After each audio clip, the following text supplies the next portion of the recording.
하나님의 말씀 창세기 40장 5에서 8절 다 같이 한 목소리로 읽겠습니다. 시작. 옥에 갇힌 애굽왕 술 맡은 자와 떡 굽는 자 두 사람이 하룻밤에 꿈을 꾸니 각기 그 내용이 다르더라. 아침에 요셉이 들어가 보니 그들에게 근심의 빛이 있는지라. 요셉이 그 주인의 집에 자기와 함께 갇힌 바로의 신하들에게 묻되 어찌하여 오늘 당신들의 얼굴에 근심의 빛이 있나이까? 그들이 그에게 이르되 우리가 꿈을 꾸었으나 이를 해석할 자가 없도다. 요셉이 그들에게 이르되 해석은 하나님께 있지 아니하니까 청하건대 내게 이르소서. 아멘. 하나님, 이 시간에 주님의 말씀 앞에 서게 하시니 감사합니다. 주님의 은혜, 주님의 은총 가운데서 우리가 걸을 수 있도록 주님을 보내주시고 또 그 사랑 가운데서 그 보혈의 은혜 가운데서 우리가 성소로 나아가게 하시니 감사합니다. 주님의 마음 깊숙한 곳에 있는 아버지의 마음 깊숙한 곳에 있는 그 놀라운 은혜와 그 말씀을 그 뜻을 우리에게 계시하시고 알리시고 더욱더 깨달아 알 수 있도록 인도하여 주옵소서. 성령님 이 시간에 운행하여 주시고 우리가 그 말씀에 믿음을 합할 뿐 아니라 또한 그 말씀을 통해서 열매를 맺고 주님께 영광 돌리게 하여 주옵소서. 말씀을 전하는 종을 붙들어 주시고 성령으로 충만케 하여 주옵소서. 예수님의 이름으로 기도합니다. 아멘. 요셉은 아버지 야곱이 특별히 사랑하는 아들이었죠. 형들은 그런 요셉을 시기해서 노예 상인들에게 팔아버립니다. 아버지에게는 그 동생이 이제 들짐승에게 물려 죽은 것처럼 그렇게 꾸며서 거짓말을 하였죠. 그 요셉을 산 사람은 애굽왕 바로의 친위대장 보디발이었어요. 보디발이요. 하나님께서는 요셉과 함께 하셔서 그가 손대는 것마다 형통하게 하셨고 또 요셉은 주인의 인정을 받아서 가정의 총무의 자리까지 오르게 됩니다. 그러나 보디발의 그 부인에 의해서 억울한 누명을 쓰게 됐고요. 요셉은 감옥에 갇힌 죄수가 됩니다. 이 감옥은 보디발의 집 안에 있는 감옥이었는데요. 왕의 죄수들을 가두는 그런 감옥이었어요. 감옥에서도요, 하나님께서는 요셉과 함께 하셨고 형통하게 하셨어요. 요셉은 그곳의 책임자인 간수장의 인정을 받아서 거기서 죄수들을 관리하고 여러 가지 사물을 처리하는 그런 일들을 맡게 됩니다. 얼마 후에 애굽 왕의 신하 2명이 감옥에 들어왔어요. 그들은 왕의 떡을 담당하는 사람과 또 술을 맡은 그런 관원들이었어요. 술과 떡을 맡은 그런 사람들이라고 하니까 하찮은 그런 직위라고 생각할 수 있는데 그렇지 않습니다.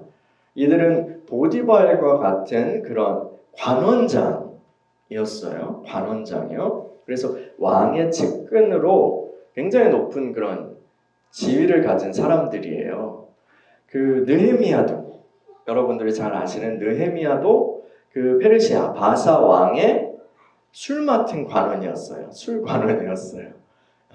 그래서 그 왕 권력에 그 가까이 있다는 건 굉장히 특권이거든요. 그거 자체로요. 그래서 느헤미야가 독대를 하잖아요. 그래서 그 자신의 그 이야기를 하고 왕과 그렇게 막 허심탄회하게 물론 이렇게 각오하고 얘기한 거지만 그런 식으로 얘기할 수 있는 것은 굉장히 높은 직위라고 할 수 있습니다. 권력이 많은 거죠. 그런데요, 하여튼 이 애굽 왕의 신하 2명이 무슨 일인지는 모르겠어요. 성경에 안 나오니까요. 뭔가 실수를 했어요. 죄를 범해서 왕의 노용을 사게 되었습니다. 그래서 감옥에 오게 된 거예요. 보디발은 요셉을 시켜서 이 고위급 관료들을 잘 모시라고 그렇게 그 일을 맡겨요. 근데 이런 정황으로 볼 때요, 이 보디발은 요셉이 무죄라는 것을 알고 있었던 것으로 그렇게 추측이 돼요. 다만 근데 그 상황에서 부인을 거짓말쟁이라고 그렇게 할 수는 없잖아요. 그렇게까지 할 수는 없으니까 그냥 요셉을 그냥 평생 넌 지하에서 아마도 지하였을 것 같은데 거기서 그냥 일해 나오지 못하게 한 것 같아요.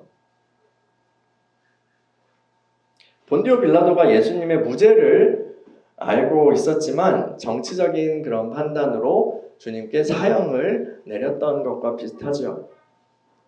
그래서 요셉의 일생에 일어나는 그런 그림들을 보면, 일들을 보면 예수님과 유사한 점들이 참 많다, 이런 이야기 들어보셨을 거예요. 왕의 이 측근 두 사람은 여러 날 동안 감옥 생활을 하게 됩니다. 그런데 어느 날 두 사람이 의미심장한 꿈을 꿔요. 근데 꿈의 의미를 알 수 없었어요. 다음 날 요셉이 그들에게 물어요. 오늘 두 분의 안색이 좋지 않은데요. 혹시 무슨 걱정거리가 있으신가요? 그들이 대답해요. 아니, 어젯밤에 우리가 꿈을 꿨는데 의미를 모르겠어. 감옥에 있으니까 물어볼 사람도 없고 꿈을 해석해줄 지혜자를 부를 수도 없고 말이야. 요셉이 대답합니다. 해석은 하나님께 있지 아니하니까 저에게 꿈의 내용을 말씀해 보세요. 술 맡은 관원장이 먼저 꿈의 내용을 말합니다. 내가 꿈에 보니까 나의 그 앞에 포도나무가 있었어. 그 나무에는 가지가 3개 있었는데 거기에서 싹이 나더니 꽃이 폈어. 그리고 포도송이가 익었어. 바로의 잔이 나한테 내 손에 있었는데 내가 그 포도를 따다가 그 잔에다가 바로의 잔에다가 즙을 짜서 그 잔을 바로의 손에 올렸어. 요셉은 그 꿈을 바로 해석해요. 가지셋은 사흘을 말합니다. 앞으로 사흘이 지나면 바로께서 나으리를 불러내서 직책을 되돌려 주실 거예요. 나으리께서는 전에 술잔을 받들어 올린 것처럼 바로의 손에 술잔을 다시 올리게 될 것입니다. 술 맡은 관원장이 꾼 꿈은 3일 후에 왕이 바로가 그를 감옥에서 꺼내서 지위를 회복시켜 줄 거라는 내용이었어요. 요셉은 그 관원장에게 나가시면요 꼭 저를 기억해 주세요. 저는 히브리인인데요. 인신매매 당해가지고 노예가 됐고요. 지금도요. 한 점 부끄러움 없어요. 누명을 쓰고 억울하게 여기 갇혀 있어요. 제발 저를 여기서 내보내 주세요. 그렇게 부탁해요. 이 술 맡은 관원장이 꾼 꿈의 그 내용이 정말 좋았잖아요. 그렇죠? 그러니까 옆에 있던 떡 맡은 관원장도 기대감에 부풀어서 이제 자신의 꿈을 얘기해요. 내 꿈도 들어봐. 나도 이 꿈에 보니까 떡이 담긴 광줄이 3개를 거리에 입고 있었어. 근데 제일 위에 있는 광주리에는 바로에게 드릴 온갖 구운 떡이 있었어. 근데 새들이 나타나서 내가 입고 있는 광주리 안에서 그것을 먹었어. 이게 무슨 뜻일까? 나도 풀려날까? 이번에도 요셉은 그 꿈을 바로 해석하는데요. 근데 그 내용이 아주 부정적이에요. 암울해요. 나으리 광주리 셋은요 사흘을 말하는 거예요. 앞으로 사흘 후 바로께서 나으리를 불러내서 나무에 매달 것입니다. 그렇게 되면 그 나으리의 고기를 새들이 쪼아먹게 될 것입니다. 이 사흘 후는요 바로의 생일날이었어요. 그날 이제 바로가 그 부하들 신하들 위해서 이제 그 밥 다 불러가지고 잔치를 엽니다. 그리고 술 맡은 관원장과 떡 맡은 관원장을 감옥에서 이제 불러내요. 그리고 그들은 바로 앞에 서게 돼요. 술 맡은 관원장은 다시 직위를 회복하고요. 계속해서 바로를 섬길 수 있게 됐어요. 반면에 떡 맡은 관원장은 처형을 당했습니다. 화가 안 풀렸나 봐요. 요셉이 그들의 꿈을 해석해준 내용처럼 그대로 이루어진 거죠. 그런데요. 이 술 맡은 관원장은 살았잖아요. 잘 됐잖아요. 근데 나를 꼭 기억해주세요. 저를 꺼내주세요. 했던 그 요셉의 간청을 까맣게 잊어버리고 맙니다. 이게 오늘 이야기예요. 창세기 40장의 이야기요. 여러분 이 이야기 어떻게 읽으셨어요? 여기서 강조되는 것은 요셉의 꿈 해석 능력입니다. 이 능력은 후에 이제 벌어질 거대한 사건들에서 중요한 부분을 차지하게 되죠. 저는 오늘 8절에 나온 요셉의 발언에 초점을 맞추고 싶어요. 우리 창세기 40장 8절을 같이 읽어볼까요? 8절 시작. 그들이 그에게 이르되 우리가 꿈을 꾸었으나 이를 해석할 자가 없도다. 요셉이 그들에게 이르되 해석은 하나님께 있지 아니하나이까 청하건대 내게 이르소서. 여러분 해석하는 능력은요 굉장히 중요해요. 우리가 살아가는 데 있어서 이 해석하는 능력이 굉장히 중요합니다. 꼭 꿈 해석뿐만 아니라 모든 일반적인 경우에 있어서 해석이 굉장히 중요해요. 해석이요. 이 사람과 사람 사이에서 인간관계에서 상호작용을 이렇게 할 때 해석의 능력이 부족하면 굉장히 어려움을 겪어요. 그래서 호의적인 행동을 하는데 저 사람이 호의적인 행동을 해왔는데 그거를 내가 해석을 잘못해서 저기로 해석하기도 하고요. 또 아무것도 아니야 펼쳐지는 그런 사람들 막 아무것도 아닌 그런 사건을 크게 받아들여가지고 오해하고 속끓이거나 아니면 분쟁 긁어부스럼을 만들기도 해요. 그 조현병이라고 하죠. 그래서 망상이라는 증세가 있잖아요.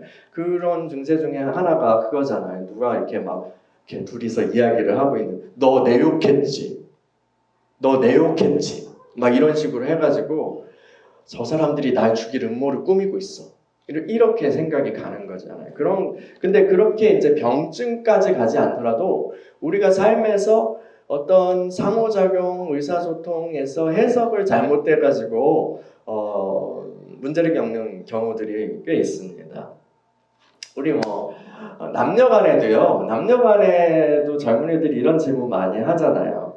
제가요 저 자매가 떨어뜨린 연필을 주워줬어요. 그랬는데 그 여인이 그 자매가 이렇게 하면서 부끄럽게 웃어줬어요. 이거 그린라이트 맞죠?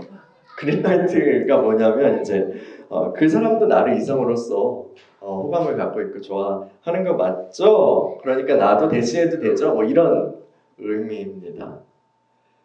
이런 거 많이 있어요. 깻잎 논쟁 아세요? 깻잎 논쟁? 그래서 깻잎을 이 남자 사람 혹은 이성 사람 친구가 이렇게 집어줬어. 남자친구 앞에서, 여자친구 앞에서, 부인 앞에서 뭐 이렇게 집어줬어. 그거 돼, 안 돼? 이런 것들요. 근데 깻잎은 그냥 집어주는 건데 거기에 의미가 해석이 들어가는 거잖아요. 이거는 어떤 의미다. 이건 그렇게 해서는 안 된다라는 게 해석을 통해서 이제 그 부여되는 의미예요. 그래서 어떤 사건 행동을 이제 해석하느냐가 굉장히 중요하고 해석의 결과에 따라서 그 이후의 행동이 달라질 수 있어요. 삶에서 일어나는 사건들에 대해서요, 우리는 늘 해석하면서 살아갑니다. 우리는 어떤 사건이 일어나면요, 화를 내거나 아니면 어떤 사건에 대해서는 우울해하거나 아니면 또 기뻐하고 즐거워하기도 해요. 그렇게 사건과 감정 사이에서 이제 뭔가 그 감정이 일어나는 게 굉장히 빠르게 일어나기 때문에 우리가 이제 잘 캐치를 못하지만 사실은 사건에 대한 경험과 그로 인한 감정 반응 사이에는 이 해석이라는 게 들어가 있어요. 우리가 그 사건을, 그 경험을 어떻게 해석하느냐가 들어있다는 거죠. 동일한 사건을 놓고요. 처음에는 속상하고 우울했어요. 그런데 가만히 생각해보고 혹은 사람들과 이야기를 해보고 그렇게 다른 관점으로 그 사건을 바라보니까 내 감정이 완전히 달라지는 것을 여러분 경험해보셨을 거예요. 물론요, 감정의 좋고 나쁨, 내 감정의 좋고 나쁨, 이거는 따라오는 결과예요. 그것이 기준이 되어서는 안 돼요. 무슨 얘기냐면, 감정을 항상 좋게 만들기 위해서 거짓으로, 억지로, 거짓으로 해석해서 위안을 삼아서는 안 된다는 얘기예요. 이 도박에 빠진 사람들, 중독에 빠진 사람들이 그런 거 많이 하거든요. 계속 이제 돈을 막 거기다가 부으면서 스스로에게 거짓말을 해요. 다음번에는 꼭 딸 거예요. 이만큼 됐으면 이제 딸 때가 됐어. 아니면 뭐 투자, 그 사행성 투자를 하는 사람들도 이번에는 꼭 오를 거예요. 저거 봐, 저 사람이 오른다고 했어. 이렇게 말해요. 사실은 누가 봐도 전혀 안 괜찮은 상황인데 나는 괜찮아, 나는 좋아, 이렇게 그렇게 자기를 속이는 사람도 있어요. 그 의미는요, 해석을 통해서 발견돼요. 사람들은요, 저마다 삶을 해석하면서 살아가죠. 근데요, 우리가 다 해석하면서 살아가요. 저도 해석하면서 살아가고 여러분도 해석하면서 살아가고요. 근데 그렇다면 각자가 말하는 것이, 각자가 해석하는 것이 다 받아들여질 만한 혹은 좋은, 옳은 그런 의미가 되는 걸까요? 만약에 똑같은 당사자가, 그 사건을 놓고 당사자가 있을 거 아니에요. 근데 남편이 부부싸움을 만약에 해서 분쟁이 생겼어요. 남편 얘기만 들으면 어떻게 돼요? 그럼 이 여자가 나쁜 놈이네. 여인의 얘기를 들으면 또 그 상황이 아닌 거예요. 정반대인 거예요. 서로 그렇게 충돌하게 되는 경우가 많다고요. 각자가 해석하는 것이, 각자가 해석하는 의미들이 서로 충돌하는 경우가 많아요. 근데 이 두 사람도 충돌하는데 다 각자가 삶을 해석하면서 그렇게 살아가는, 각자가 다 자기 마음대로 그렇게 의미를 찾고 그렇게 하는 것이 올바른 것이냐, 정상적인 것이냐, 이 얘기예요.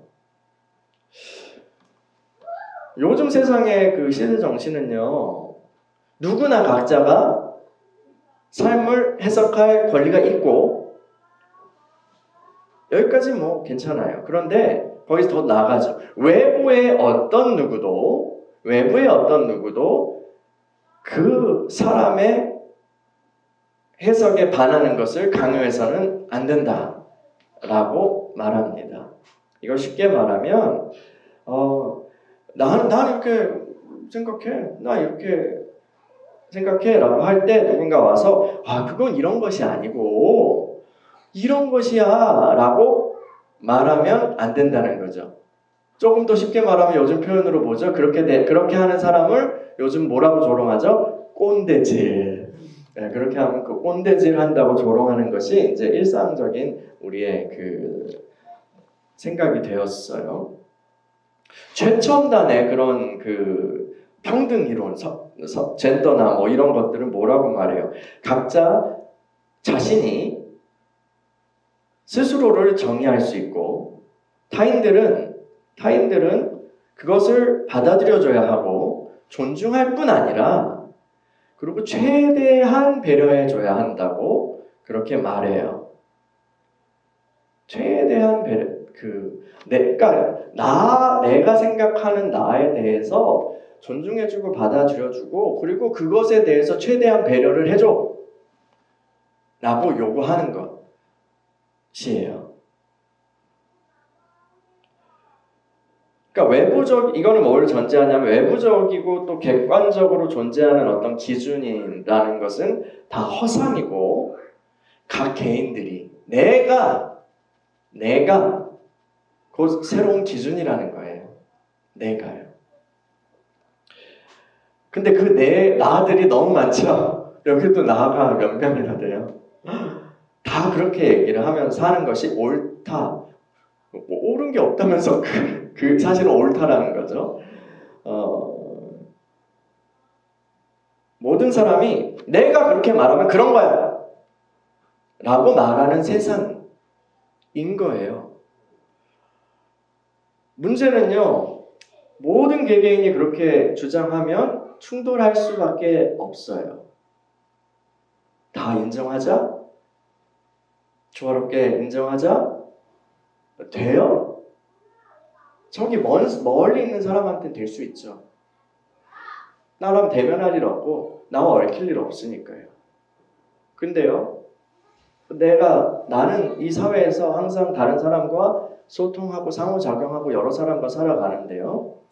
거기에서 내가 그렇게 말하면 그런 거야 라고 모든 사람이 말하기 시작하면 아주 피곤해집니다. 아주 피곤해져요. 뿔뿔이 흩어지지 않으면 그렇게 살아야 해서 같이 있으면은 굉장히 이제 피곤해지는데 그 결과로 어떻게 될까요?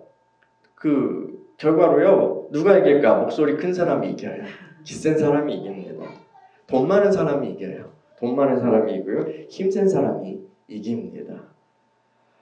그러니까 이게요, 사상의 어떤 최첨단의 진보적인 그런 사회를 위한 청사진인 것 같이 지금 사람들이 이렇게 받아들이고 이야기하고 있지만 결국은 그 결과로 뭐 어떤 시대가 오냐면 야만의 시대가 오는 거예요. 너 마음에 안 드는데 하면서 그냥 그 방방이로 때려 죽이고 내 말 들어 하면서 다 꿇어하고 했던 그 시대가 오는 거예요. 성경은 이런 흐름을 다음과 같이 말하죠. 그때에 이스라엘에 왕이 없으므로 사람이 각기 자기의 소견에 옳은 대로 행하였더라. 사사기 말씀인데 그 사사기의 그 사회가요, 끔찍하죠. 아주 끔찍해요. 그러면 우리는 어떻게 해야 될까요? 우리는 요셉처럼 고백해야 돼요. 해석은 하나님께 있지 아니하나이까, 이렇게 말이에요. 이 사건을 어떤 관점에서 해석하느냐에 따라서 그 의미가 완전히 달라지죠. 그 관점을 뭐 유행하는 말로 프레임이라고도 부르기도 합니다. 그리고 사람들은요, 인정하든 아니든 각자의 프레임을 가지고 해석하면서 의미를 도출해요. 그리고 그 프레임을 형성하는 것은요, 욕망, 고정관념, 혹은 또 정치적인, 경제적인 이해관계 등의 요소예요. 뭐 우리 속담에도 있잖아요. 우리 조상들도 팔은 안으로 굽는다, 이런 얘기도 했죠. 우리의 해석 틀을 따라가다 보면요, 내가 왜 이렇게 생각하고 내가 이렇게 편들지? 그러다 보면 결국 제 논의 물대기라는 것을 발견하게 됩니다. 제 논의 물대기. 중립이라는 것은 없어요. 누구나 입장과 전제가 있습니다. 그래서 우리는요, 늘 고백하지 않으면 안 돼요. 해석은 하나님께 있지 아니하나이까. 이 모든 것의 참된 의미는 하나님의 해석을 통해서 드러납니다. 창조주 하나님이요, 우리를 정의 내리시는 분이에요. 우리의 해석 작업은 이걸 전제로 하지 않으면 안 돼요. 우리는 하나님의 해석을 구해야 돼요. 하나님의 관점에서 우리의 삶의 여러 요소들을, 그 요소들의 의미를 찾으려고 해야 합니다. 우리 이제 공동체 성경 읽기를 통해서 사도행전을 다 읽고 예레미야를 읽고 있습니다. 네, 예레미야에서 그 서에서 하나님이 선지자에게 말씀하시는 방법을 한번 떠올려 보자고요. 이 살구나무를 보여주시고, 환상으로나 아니면 뭐 직접이든 아니면 쏟아지는 그런 솥을 그렇게 먼저 보여주세요. 그리고 그것의 의미를 해석해 주시죠. 설명해 주세요. 먼저 그걸 그냥 보여주시고 그 이상을 비전을 보여주시고 알아서 생각해. 알아서 생각해. 알아서 의미 찾아. 라고 하지 않고요. 그 보여주신 것의 의미를 설명해 주시는 거예요. 이것이 하나님이 말씀하시는 방법입니다. 하나님께서는 역사 속에서 사람들과 소통하시고 또 여러 사건들 가운데 일하시고 행하셨어요. 하나님은 어떤 일을 행하시고요. 아브라함 네가 그냥 아무렇게나 생각해. 그리고 해석해. 라고 하지 않으셨어요.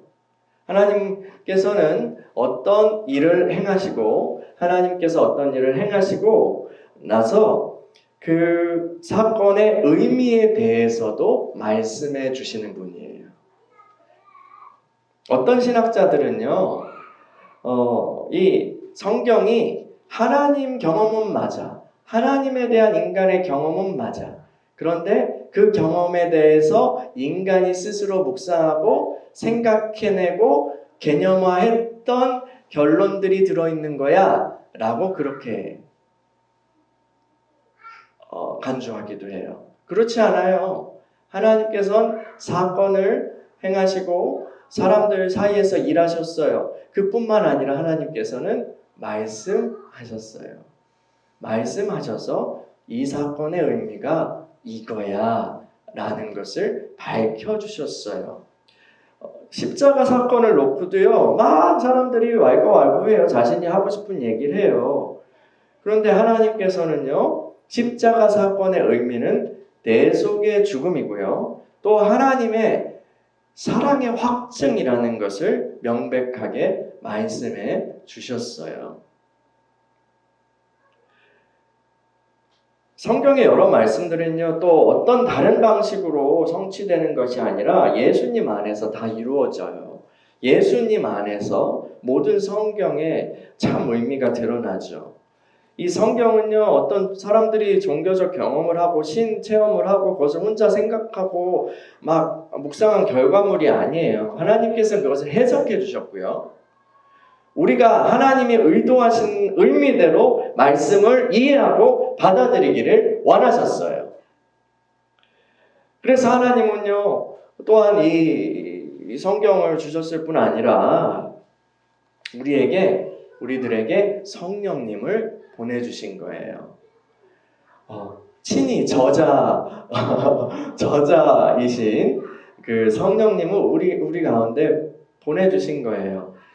진리의 영이신 성령님이 오셔서 우리 안에서 그리스도를 드러내시고 성경 말씀을 친히 해석해 주시는 거예요. 우리의 해석은요, 그래서 우리의 해석 작업은 물론 이 성경 공부도 하고 또 언어도 공부하고 배경도 공부하고 뭐 여러 가지 이제 도구들을 사용할 수도 있고 합니다. 그런데 그것을 내가 스스로 단독적으로 의미를 찾아가는 것으로 여겨서는 안 돼요. 우리의 해석 작업은, 그 말씀 해석 작업은 성령님과 동행하는 작업이어야 합니다. 이 성경 말씀뿐 아니라요, 일상의 모든 일들을 해석하는 그런 문제에 있어서도요, 우리는 이와 같은 자세를 취해야 해요. 하나님의 관점에서 해석하려고 해야 합니다. 사도들이요, 처음에 복음을 전하다가 제사장들한테 제지를 당하잖아요. 그런데 그럴 때 그들은 아이고 왜 이러지 하고 혼란스러워 하지 않았어요. 그들은 시편 2편에서 세상 왕들이 주님을 대적하는 것의 의미를 더 명확하게 깨닫고 주님께 성령의 능력을 더 부어주세요. 그렇게 간구했죠. 그러면서 담대히 복음을 전했어요. 근데 또 그렇게 담대히 복음을 전하다가 잡혀가지고 능욕을 당하고 채찍질 당해요. 근데 그들은 어떻게 해요? 오히려 기뻐해요. 왜요? 주님의 이름을 위하여 능력을 받는 특권을, 영광을 누리게 되었구나. 내가 이만큼 주님께 인정을 받는구나. 이러면서 기뻐하는 거예요. 하나님의 말씀의 관점에서 하나님의 말씀의 관점에서 이 모든 일들에 해석하고 반응하고 있어요. 성령 안에서요. 사도들의 말과 행동을 보면요, 이 사람들이 세상 사람들과는 전혀 다른 프레임으로 해석하고 사건을 해석하고 있다는 것을 보게 돼요. 바울이나 다른 사도들이 쓴 서신서를 읽을 때요, 우리는 그러한 하늘의 관점을 배울 수 있습니다. 하나님의 관점으로 해석하는 건요, 우리 자신의 존재와 삶, 그리고 세상을 참되게 바라보도록 해줘요. 여러분, 우리가 이제 어디로 와 하면서 그 장소를 얘기하고 뭐 위치를 공유하고 때로는 뭐 정교하게 하면 뭐 좌표를 딱 얘기하면 거기로 모이고 뭐 군인들은 그렇잖아요. 뭐 그런 식으로 할 수 있는 것은 방향이라는 것에 대한 기준이 있기 때문이죠. 방향, 방위에 대한 기준이 있기 때문입니다. 일치하는 기준이요. 그리고 제대로 된 기준이요. 동서남북이라는 기준이 일치하기 때문이에요. 그래서 이제 뭐 적어도 누군가 나침반을 가지고 있으면 이제 북쪽이 어딘지 알고, 나침반이 없더라도 뭐 상식이 있으면 해가 뜨는 쪽이 동쪽이고, 뭐 이 북극성이 있으면 북쪽이고, 이런 식으로 이제 기준을 잡아서 가잖아요. 근데 누군가가요, 고장난 나침반을 가지고 있다면요, 이 사람은 길을 제대로 찾지 못할 거예요. 고장난 나침반을 갖고 있다면요. 근데 하나님을 모르는 사람들, 하나님이 없다고 하는 사람들은 길을 제대로 찾지 못할 거예요. 이들은 고장난 나침반을 가지고 길을 찾는 것과 같아요. 막 열심히 돌아다녀요. 노력은 해요. 근데 다리만 아프죠. 왜요? 대전제가 잘못되어 있기 때문입니다. 북쪽, 남쪽, 그것이 잘못되어 있으니까 바른 길로 갈 수 없어요. 그러니까 분명히 이 길로 가면은 바다가 나와야 되는데, 근데 힘들게 가보니까 뭐가 나와요? 산이 나와요. 산으로 올라가야 되는데 하니까 강에 빠지고 있어요. 이 하나님이라는 기준이 있는 사람은요, 강으로 보고요, 산을 산으로 볼 수 있죠. 이 세상의 참된 의미를 아는 사람은 이런 여러 상황 속에서 올바른 길을 갈 수 있어요. 이게 바로 지혜입니다. 지혜예요. 하나님이 요셉에게 주신 해석의 능력을 우리는 지혜라고 부를 수 있어요. 하나님의 지혜를 부분적으로 알 수 있는 그 은사를 주신 거죠. 꿈뿐만 아니라요, 일어나는 상황을 제대로 분별하고 판단하고 또 어떻게 행해야 되는지 아는 그런 지혜예요. 하나님께서는요, 백성의 지도자들에게 특별히 이 능력을 주셨어요. 모세가 여호수아에게 이제 후계자 되는 여호수아에게 안수하였을 때 지혜의 영이 그에게 충만하게 임하였다, 이렇게 해요. 모세도 그 지혜의 영으로 사람들을 이끌었던 거죠. 근데 이제 여호수아에게 안수했을 때 그 지혜의 영이 임파테이션 된 거예요. 그래서 하나님께서 주신 거예요. 또 이스라엘의 가장 큰 번영을 이뤘던 왕 솔로몬 하면은 지혜죠. 하나님의 지혜로 충만한 왕이었고요. 또 요셉과 비슷한 그런 적대적인 환경에서 그렇게 높은 자리에서 하나님께서 사용하셨던 인물 있죠. 거의 흠잡을 수 없는 그 믿음을 가졌던 다니엘. 다니엘의 그 지혜와 능력이 제국의 왕들이 계속 바뀌는데 그들이 계속 이 사람을 중용할 만큼 깜짝 놀랄 만한 것이었죠. 이 지도자들에게 주셔요. 이 지도자는요, 공동체의 지도자는 상황을 해석하고 분별하고 올바른 선택을 하게 함으로써 사람들을 형통의 길로 이끄는 사람들입니다. 하나님이 주시는 지혜는요, 그런데 단순히 실용적이고 도구적인 것만은 아니에요. 어떤 대가를 치르든지, 요즘 사람들 생각하는 것처럼 어떤 대가를 치르든지 단순히 이익만 나오면 되는 그런 것은 아닙니다. 이 지혜의 근본, 하나님 주시는 지혜의 근본은 하나님을 경외하는 거죠. 하나님을 경외하는 거예요. 기준이 하나님이에요. 뿌리가 하나님이에요. 그래서 하나님이 지금 이 상황을 어떻게 보시는지 살피고 그 마음을 알고 그렇다면 우리는 어떻게 주님을 기쁘시게 하는 선택을 해야 할까? 그 분별을 하는 게 바로 참된 지혜입니다. 요셉은 해석은 하나님께 있지 아니하나이까라고 말했을 뿐 아니라 또 뭐라고 말해요? 청하건대 내게 이르소서 라고 말해요. 해석은 하나님께 속하였지만 하나님은 그 해석하는 지혜를 요셉에게 주셨어요. 야고보 장로는 이렇게 말했어요. 너희 중에 누구든지 지혜가 부족하거든 모든 사람에게 후히 주시고 꾸짖지 아니하시는 하나님께 구하라. 그리하면 주시리라. 아멘. 하나님은 이 땅에서 주님의 지혜로 우리가 다스리기를 원하세요. 형통히 행하기를 원하세요. 요셉에게 지혜를 주셨던 하나님께서는 저와 여러분들에게도 후히 주시기를 원하시는 분이십니다. 여러분 주저하지 말고요. 지혜를 구하세요. 지혜를 구하세요. 여러분 각자 다 그 어떤 책임지는 영역이 있잖아요. 가정이나 사업장이나 아니면 뭐 사역일 수도 있고요. 한 사람 또 아이들 뭐 이렇게 할 때 지혜가 정말 필요해요. 물론 내 삶에서 내 삶을 운영하고 경영하는데도 지혜가 필요하고 그 하나님의 지혜를 구하시길 바랍니다. 이 요셉을 통해서 형통이 나타났는데요. 이거를요 그냥 대충 했는데 그냥 운이 좋고 잘 되는 그런 걸로 생각해서는 안 됩니다. 그런 걸로 생각해서는 안 돼요. 대충 했는데 그냥 대박 터졌네. 이런 차원으로 이해해서는 안 돼요. 이 요셉에게 나타난 형통은 요셉이 하나님이 주신 지혜를 발휘함으로써 나타난 것입니다. 여러분 지혜가 부족하신가요? 지혜를 구하십시오.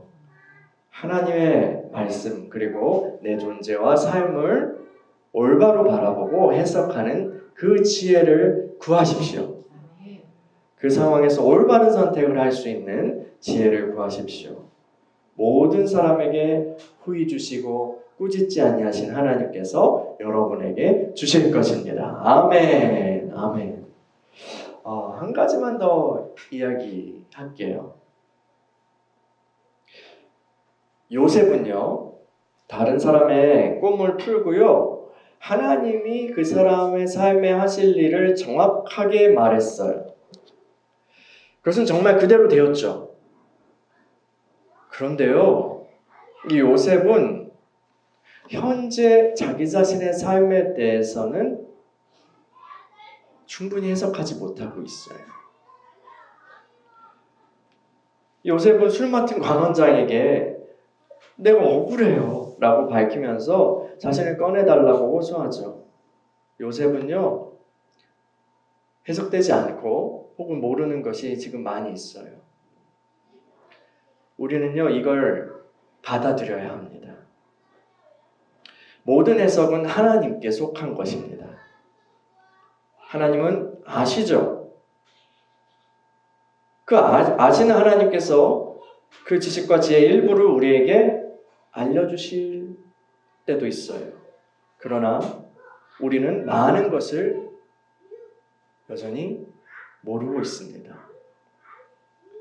요셉은 술 관원장을 만나게 하신 것은 감옥에서 나갈 수 있도록 하나님이 나에게 주신 찬스라고 믿었던 것 같아요. 이 맞아요. 그런데요, 그 일이 이루어지는 때는요, 이 41장 이렇게 보시면요, 우리 끝에서 40장 23절에도 보면 기억하지 못하고 잊었더라 하고 41장 1절에 보면 얼마나 세월이 지나죠? 만 2년 후에 2년이 지나요. 2년이라는 시간을 요셉은 더 감옥에서 보내야 했어요. 그 2년 동안 요셉은요, 혼란스러웠을 수 있어요. 어떻게 지금 이 상황을 해석해야 될지 몰랐을 수 있어요. 물론 하나님 앞에서 그 순간에 충실하였죠. 그러나 한편으로는 이해 안 되고 모르는 것이 있었다고요. 하나님께서는 요셉에게 남의 미래에 대해서는 알려주셨어요. 여기서 대표적으로 이 두 사람에 대해 했지만 그 외에도 더 많은 이야기가 아마 있었을 거예요. 그렇죠?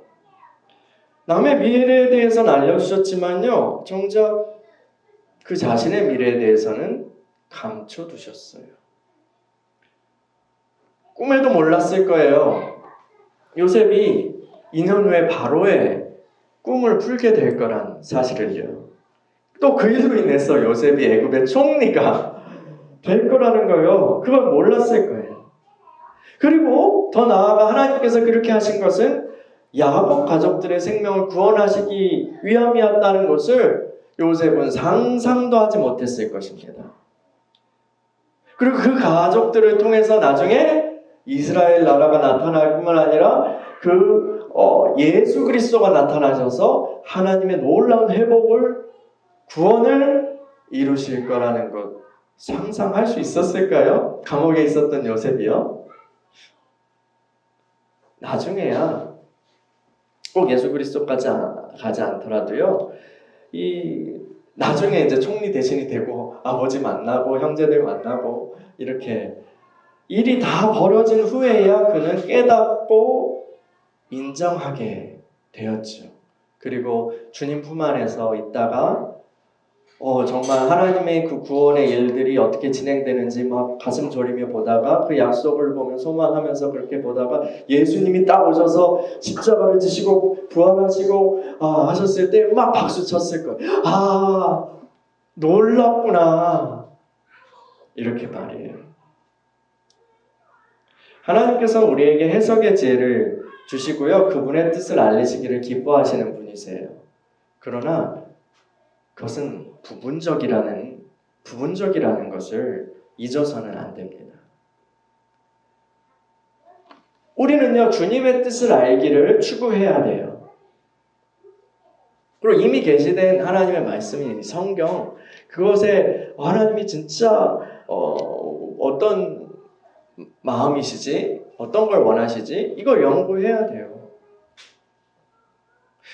그러면서 주님의 관점으로 세상과 역사를 볼 수 있도록 지혜를 달라고 간구해야 돼요. 마음대로 그냥 생각하며 살면 안 된다고요. 그러나 감춰진 영역이 있어요. 우린 그것도 인정해야 돼요. 특별히 우리 삶에서요, 우리 인생에서요, 우리가 다 이해할 수 있어요. 벌어진 일들이요. 지금 당장 과거의 일들 중에는 그래서 그렇게 하셨구나 이렇게 돌아보면서 해석되는 것들도 있지만 어떤 것들은 잘 이해가 되지 않는 것도 있어요. 이게 과연 어떤 의미인지 감춰진 영역이 있어요. 이런 것들 중 일부는요, 우리가 준비가 되면요, 혹은 어떤 역사적 상황이 더 인생이 다른 사람과의 관계 속에서 그런 일생이 더 진행이 되면 드러날 것도 있을 거예요. 근데 어떤 것은 이 생에서 알기 힘든 것도 있을 거예요. 감춰진 채로 남아있는 것도 있어요. 확실한 것은요, 하나님은 모든 걸 아신다는 거예요. 하나님은 모든 걸 알고 계시고요. 또 하나는 그분은 선하신 하나님이라는 거예요. 우리는요, 이 감춰진 영역 앞에서요, 하나님의 선하심을 믿고 겸손히 인내해야 할 것입니다.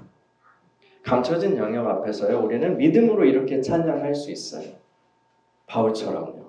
깊도다 하나님의 지혜와 지식의 풍성하며 그의 판단은 헤아리지 못할 것이며 그의 길은 찾지 못할 것이로다. 아멘. 때가 되면요, 여러분, 우리가 다 때가 되면 주님 앞에 서게 될 거예요.